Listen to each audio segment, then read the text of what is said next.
Olá pessoal, tudo bem com vocês? Espero que sim.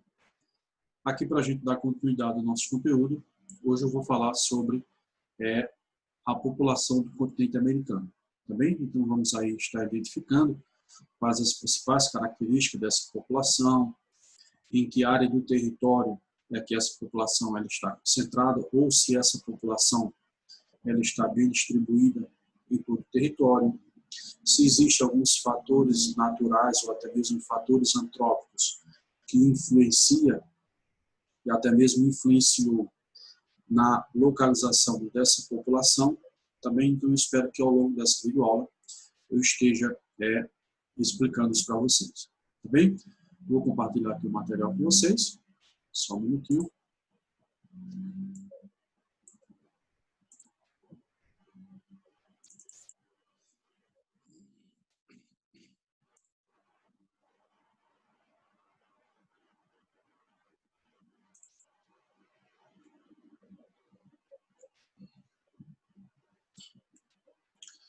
Bom, como eu falei para vocês, eu vou estar falando hoje um pouco sobre a população da América, ou seja, a população do continente americano.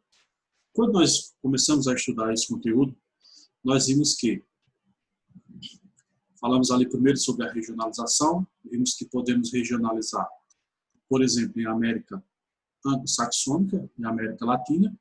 Inclusive, hoje a gente vai falar bastante sobre essa regionalização, porque quando nós estivermos falando sobre regiões do continente americano, nós vamos estar falando sobre a América anglo-saxônica e a América Latina.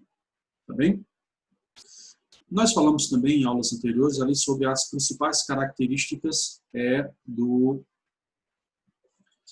relevo, da hidrografia, dos tipos de clima e dos tipos de vegetação do continente americano, ou seja, dos aspectos físicos, dos aspectos naturais. Tá bem? Hoje a gente vai dar continuidade sobre o continente americano, como eu já falei, e hoje nós vamos estar falando sobre população. Tá bem?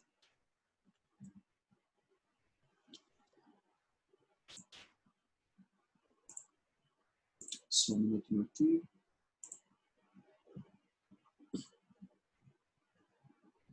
Então, veja só. Quando nós falamos sobre população do continente americano, como eu coloquei aqui no slide, características demográficas, ou seja, características da população. A primeira característica que a gente identifica é essa daqui, ó, ocupado de forma desigual e tem cerca de 1 bilhão de habitantes, ou seja, o continente americano ele tem aí cerca de 1 bilhão de habitantes aproximadamente, e essa ocupação ela se dá o quê? Ela se dá de forma desigual, tá bem?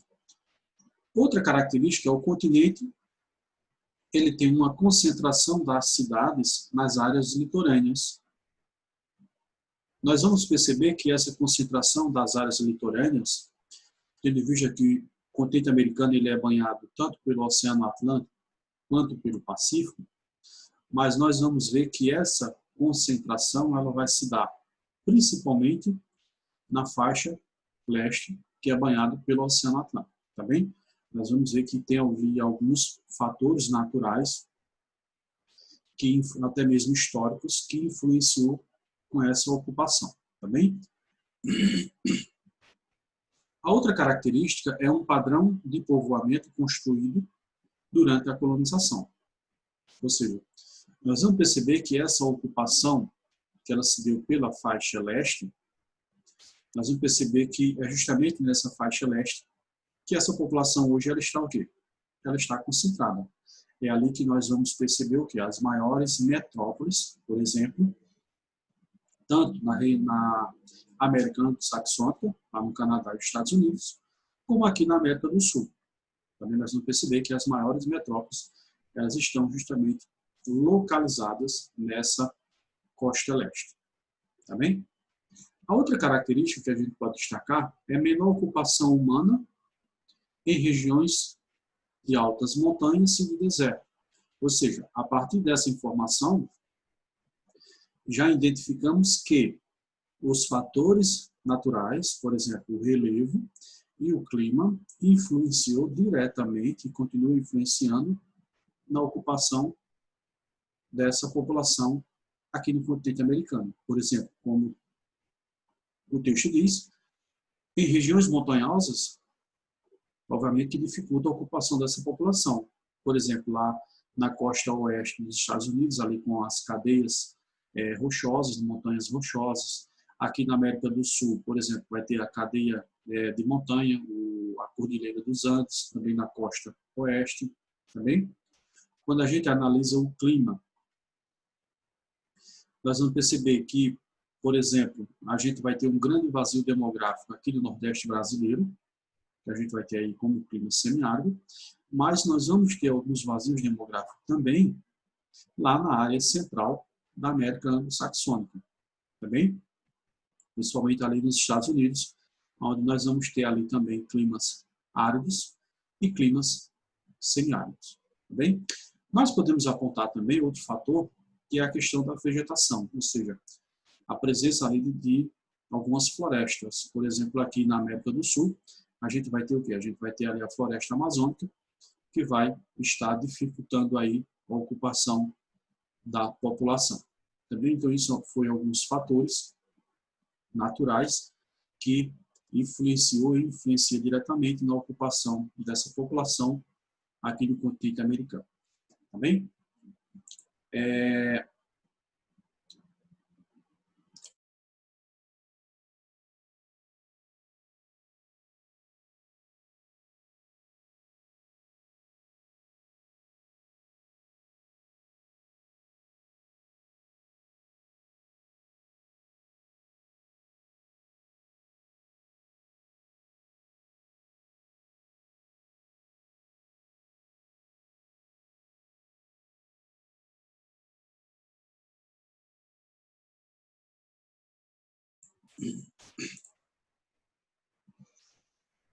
Ok, pessoal, voltei. Deixa eu compartilhar aqui o material novamente com vocês. Bem, está aqui o material onde nós estávamos. Bem, dando sequência, aqui é pessoal.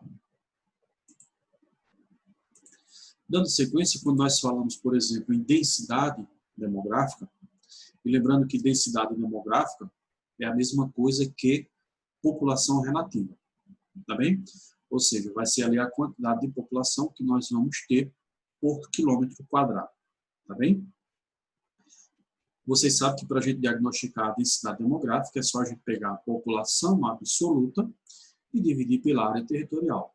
O resultado vai ser a densidade demográfica daquele território, ou a população relativa, tá bem? Então, aqui nós falamos sobre a costa leste, o que é que nós percebemos sobre a costa leste do continente americano? Perceba só. Os índices mais altos de densidade demográfica, ou seja, aquele que comentei anteriormente, naquela faixa ali banhada pelo Atlântico. A primeira a ser colonizada pelos europeus, também, tendo em vista que os europeus, quando chegaram tanto na América anglo-saxônica quanto na América do Sul e América Central, se deu justamente pela costa leste, e planaltos de baixa altitude, favorece a ocupação humana. Por exemplo, nós vamos ter na parte leste planaltos de baixa altitude, mas na costa oeste nós vamos ter o quê? Nós vamos ter ali grandes cadeias de montanhas, como as montanhas rochosas lá dos Estados Unidos, ou melhor, na América Saxônica, e aqui na América do Sul nós vamos ter o quê? A Cordilheira dos Andes. Tá bem? Seguindo adiante, por exemplo, eu trouxe esse mapa aqui, para vocês analisarem, e ele fala justamente sobre densidade demográfica. Se você perceber aqui, as partes mais escuras, é justamente onde é essa maior densidade. Se você observar aqui, na América Anglo-Saxônica, até mesmo aqui no México, que já faz parte da América Latina, você vai perceber que justamente essa densidade demográfica ela se dá justamente na parte leste. Quando você vai para a parte oeste, você percebe que essa densidade ela é menor. E quando você analisa aqui, áreas de climas extremamente frios, que é outro fator natural também que influencia, nós vamos perceber que temos aqui o quê? alguns grandes vazios demográficos, tá bem? Quando a gente vem para a América do Sul, ou seja, a América Anglo-Saxônica, perdão, a América Latina, também, mais uma vez, a América Latina, a gente percebe que essa densidade demográfica, ou seja, boa parte da população, está concentrada onde? Justamente na faixa leste, tá bem? Quando a gente analisa aqui, ó, vai ter algumas concentrações aqui, mas quando a gente analisa aqui, pegando aqui a parte do Chile, vamos perceber que a densidade demográfica aqui é o quê? É bem menor. Analisamos aqui, ó, na parte da floresta amazônica, um vazio demográfico, também. Essa parte desértica aqui, ó, do Atacama, e aqui, lá no extremo sul da América Saxônica, que é onde vai estar o quê? O deserto gelado, o deserto da Patagônia, tá bem? Então, são fatores naturais, o clima, o relevo, a formação vegetal, que influenciou diretamente aí, não só na ocupação do continente americano, mas aí na ocupação de qualquer território. Isso é uma característica, tá bem? Seguindo adiante, eu trouxe aqui que os extremos norte e sul, menores densidades, ou seja, você vai ter aí um clima mais frio, por exemplo, se você vai aqui o extremo norte e o extremo sul. Porções centrais e oeste, baixa densidade demográfica, presença de florestas, climas semiáridos, como eu já comentei.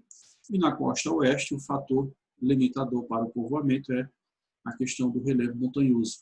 Como eu falei, aqui na América Anglo-Saxônica nós vamos ter as montanhas rochosas, e aqui na América Latina nós vamos ter o quê? A cadeia de montanhas chamada de Cordilheira dos Andes. Tá bem? Seguindo adiante, quando nós falamos sobre crescimento demográfico, ou seja, crescimento da população, qual é a característica ou quais são as características do continente americano? Preste atenção. Na América também é desigual, ou seja, esse crescimento, nós vimos anteriormente que essa distribuição da população ela se dá de forma desigual. E a gente vai perceber que esse crescimento ele também se deu de forma desigual. Tá bem? Seguindo adiante, ó, visto que, na verdade aqui era para ser em, visto que em países desenvolvidos apresentam taxas menores de crescimento da população que os países em desenvolvimento, ou seja, os países desenvolvidos, eles apresentam menores taxas de crescimento. Agora, os países em desenvolvimento, eles têm o quê? Eles têm altas taxas de crescimento. E nós vamos perceber mais adiante a que isso está relacionado, tá bem? Quando nós falamos sobre a América Anglo-Saxônica, o que é que nós percebemos? Na segunda metade do século XIX, a América Anglo-Saxônica, em especial os Estados Unidos, passou por um crescimento econômico que proporcionou melhorias nas condições de vida e na redução das taxas de mortalidade. Então, veja, o grande crescimento populacional aqui nos Estados Unidos vai se dar justamente a partir de quê? A partir do momento que ocorreu essa melhora nas condições de vida, também. Consequentemente, você vai ter aí a diminuição, a redução dessa taxa de mortalidade. Consequentemente, você vai ter o quê? Você vai ter uma maior taxa de natalidade, também. Você aumenta o seu crescimento. Esse aspecto, aliado à chegada de imigrantes, proporcionou um rápido crescimento. Ou seja, a diminuição da taxa de mortalidade com a chegada de bastante imigrantes, principalmente europeus, ali na América Anglo-Saxônica, vai proporcionar o quê? Vai proporcionar esse crescimento bastante rápido, tá bem? Pessoal, só um minutinho que eu estou voltando.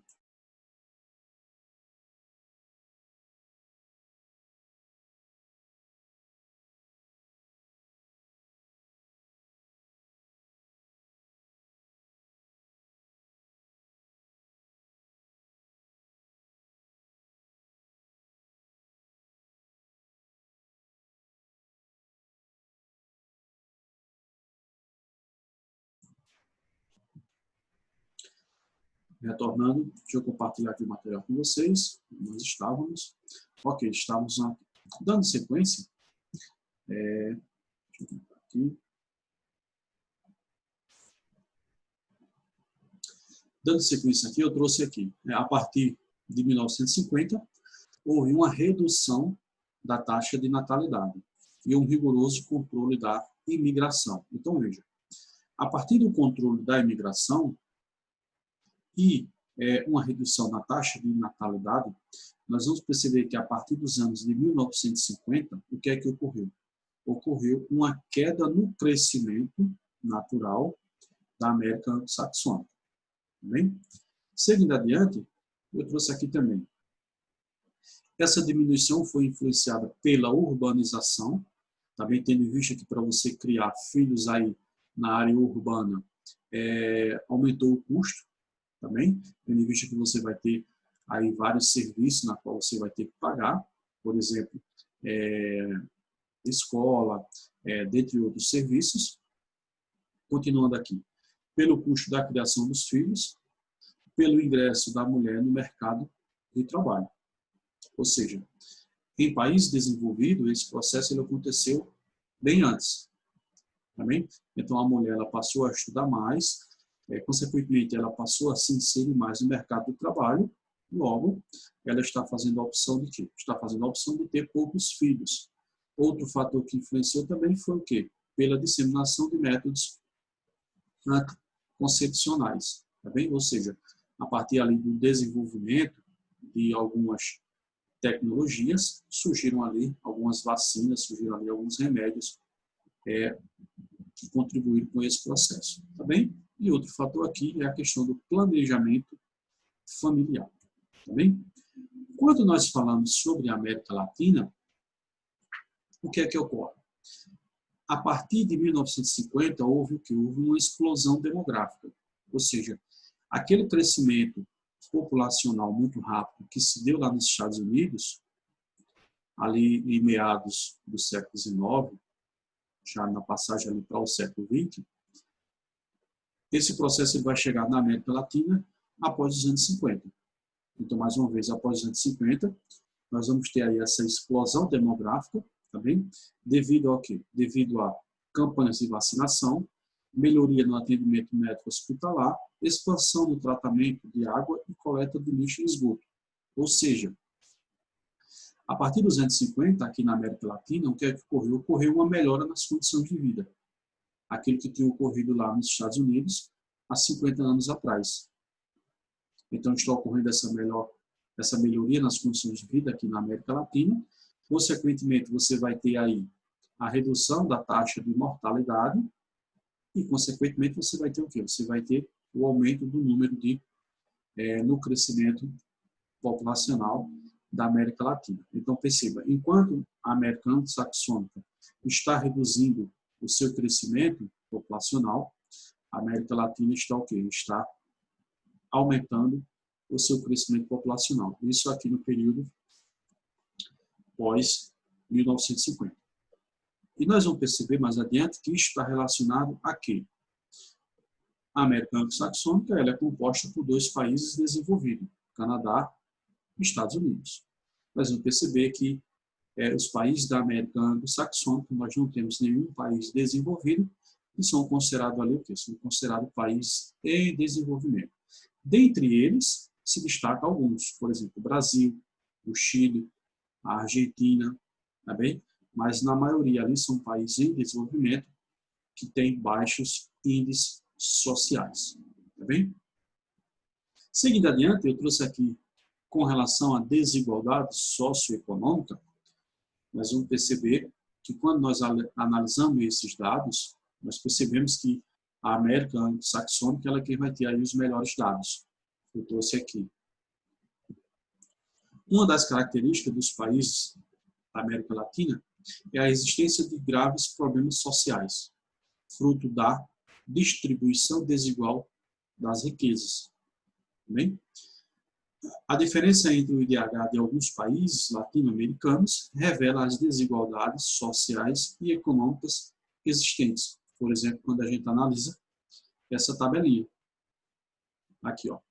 os países, o IDH, novamente aqui país e IDH. Quando nós observamos aqui, ó, por exemplo, o IDH, lembrando que o IDH é Índice de Desenvolvimento Humano, tá bem? Quando nós analisamos aqui, ó, o IDH, por exemplo, do Haiti, Guatemala,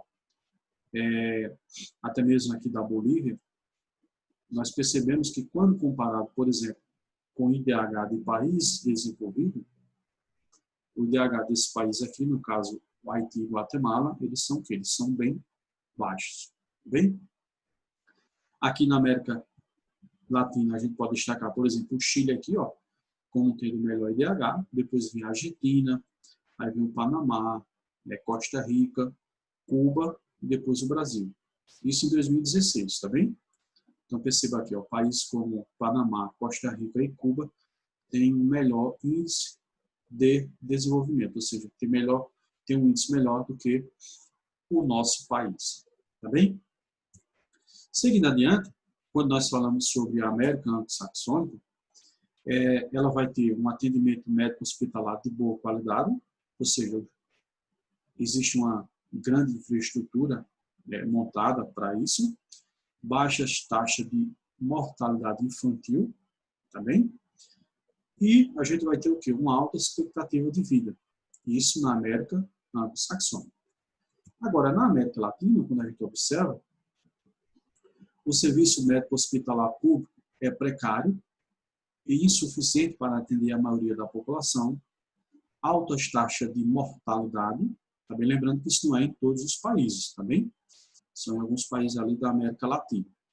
E a gente tem o quê? A gente tem uma baixa expectativa de vida, ou seja, aquilo que a gente tem na América Anglo-Saxônica de bom, aqui na América Latina vai ser o quê? Vai ser o oposto, tá bem? Pessoal, só um minutinho que eu...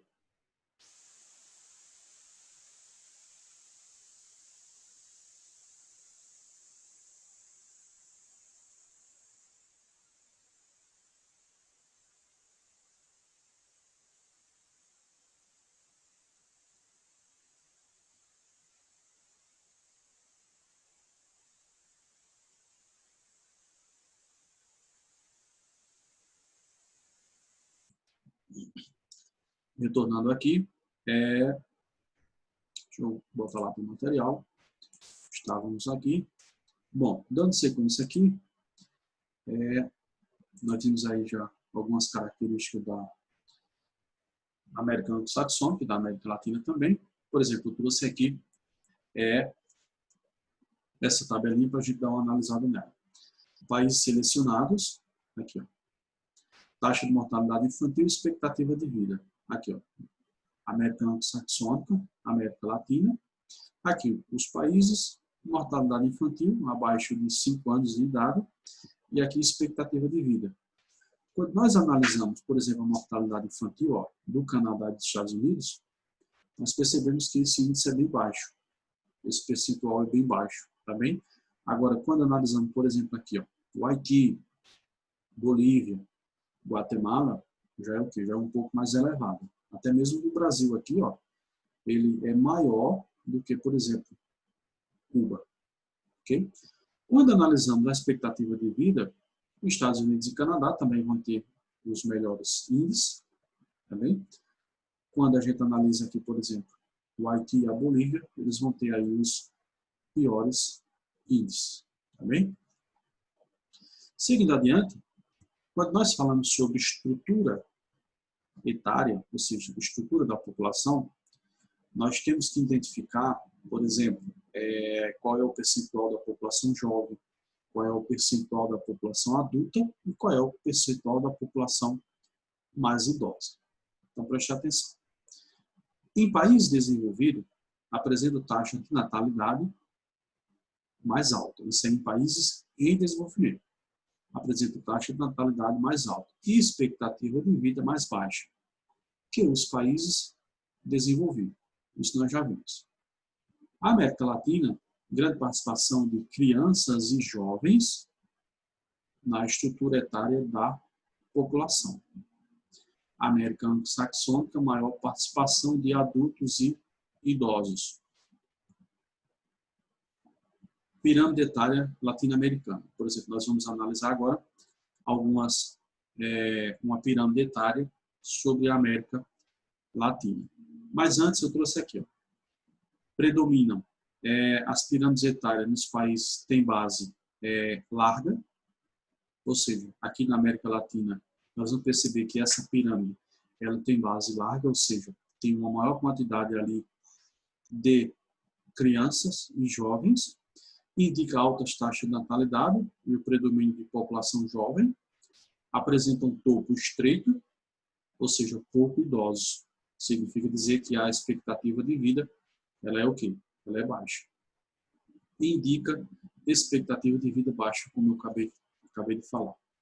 Por exemplo,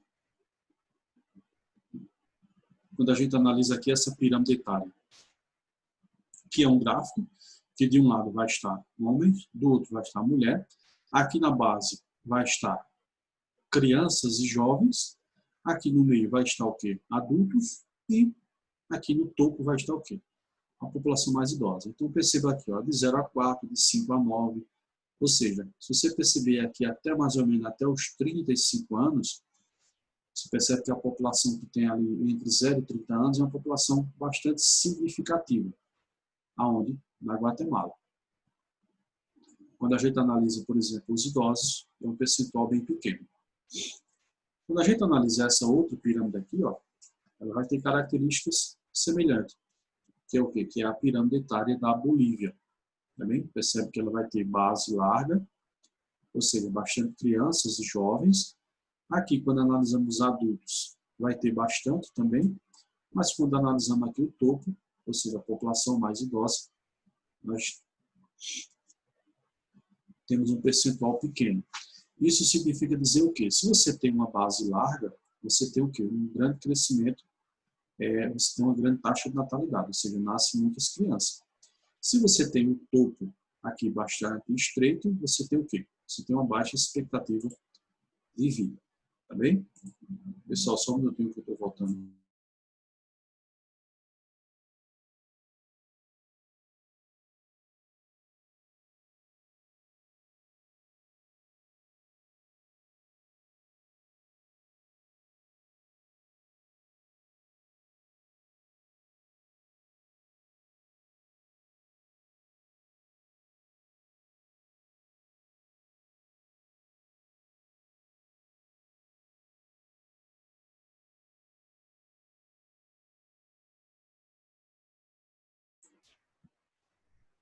Ok, vamos lá, retornando. Deixa eu voltar lá para o material que nós estávamos. Aqui. Ok, como eu estava falando, quando a gente analisa essas duas pirâmides aqui, com base larga, significa dizer que temos o quê? Uma grande taxa de natalidade, ou seja, nasce ali bastante crianças, tá bem? E quando nós temos o topo estreito, significa dizer que a expectativa de vida, ela é o quê? Ela é baixa, tá bem? Isso aqui, ó, Guatemala e Bolívia, que está onde? Está na América Latina, tá bem? Quando nós analisamos, por exemplo, pirâmide etária da América Anglo-Saxônica, o que é que nós percebemos? Nós percebemos que essas pirâmides etárias, elas são o quê? Elas são bastante diferentes. Por exemplo, quando a gente analisa a base aqui, ó, crianças e jovens, o que é que nós percebemos? Percebemos que a taxa de crescimento, ou seja, a taxa de natalidade, ela é o quê? Ela é baixa. E isso é uma característica de países desenvolvidos. Tá bem? Quando a gente analisa aqui, ó, por exemplo, o meio aqui dessa pirâmide, nós percebemos que tem o quê? Tem bastante adultos. Tá bem? E quando nós analisamos também aqui o topo, nós percebemos que a quantidade de pessoas mais idosas, ela já é o quê? Ela já é bastante significativa. Isso significa dizer que tem o quê? Você tem uma ótima expectativa de vida. O país que tem uma boa expectativa de vida significa dizer que ele é um país ali desenvolvido, na qual ele tem boas condições de vida, né? Tem, por exemplo, um ótimo sistema de saúde, na qual isso proporciona o quê? Proporciona que sua população consiga viver ali por mais tempo, tá bem? Então, mais uma vez, quando a gente compara, por exemplo, aqui os Estados Unidos, e o Canadá, por exemplo, com pirâmides etárias da América Latina, nós vamos perceber que essas características são bem diferentes. Tendo em vista que Estados Unidos e Canadá são países desenvolvidos, e na América Latina nós vamos ter o quê? Nós vamos ter países em desenvolvimento. Ok? Seguindo adiante, eu trago aqui como proposta para vocês realizar essa atividade aqui, ó, página 286, tá bem? Lembrando que nós já estamos trabalhando o livro 2, então, mais uma vez, realizar a atividade da página 286. Na nossa próxima aula, nós faremos a correção dessa atividade. Lembrando que, a esse momento, eu já vou ter disponibilizado o link para você adicionar, para você anexar as fotos dessas atividades realizadas, tá bem? Nesse formulário lá, vai ter lá para você colocar a data, a série, a turma, seu nome completo e depois anexar essas fotos das atividades realizadas, tá bem? Seguindo adiante,